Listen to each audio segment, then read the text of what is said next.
3 سالی مشغول بودم، اما خب اخیرا در همین مهر ماه چاپ شده نشر آگاه و حرف عمده‌ام خود آقای دکتر ایرانی گفتند که ما فلسفه‌ای که از سنت ایران برخواسته باشه، فلسفه مدرن اصلا مطرح نیست که ما میگیم و خب داریم کسایی که کار کردن و چرا اون فلسفه‌ای که ما به قول معروف فلسفه اسکندرانی از یونان گرفتیم، البته اساتید تشریف دارن، همه صاحب نظرن، مخصوصا آقایونی که در فلسفه علم کار کردن میدونن ما چطوری علم به معنای جدیدی که آمده، به معنای جدید چطور یه چیز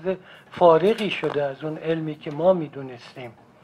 و این مسیری که طی کرده خیلی مسیر مشکلی بوده. خب من از یه مقطعی که شروع کردم که خیلی اساتید روش کار کردند و مخصوصا از زمان خواجه نصیر طوسی که خود خواجه نصیر طوسی رشته اولش شاید ریاضیات بوده تا اونجایی که بنده میدونم، چطور ایشون با نوشتن تجرید الاعتقاد یک مسیر جدیدی رو در کلام جدید اسلامی شروع کرد. کسی که در ریاضیات بوده و عملا رصدخانه مراغه رو با کمک حاکم مغول وقت هولاکو خان بنا گذاشت و در اون کار رفت و جو زمان چطوری عرفان و تصوف رو به درجه اعلایی رسوند که ایشون تحت فشار زمان تجرید الاعتقاد رو نوشت که کتاب خلاصه ای از کلام که در واقع میگن به زبان فلسفی گفته، البته ایشون فهرستوار در اونجا حرف زده اما نه، کلام جدیده.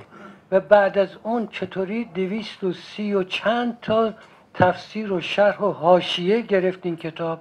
و هیچ کدوم از کارهای دیگر خواجه نصیر طوسی همچین تفسیر و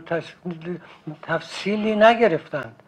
زیج ایلخانی ایشون به فارسی نوشت، چطور زیج ایلخانی اینقدر مورد توجه واقع نشد؟ اخلاق ناصری رو به فارسی نوشت که بسیار فصیح خوبه و در واقع همون حرفای ابو نصر فارابی رو روی تهذیب الاخلاق ابن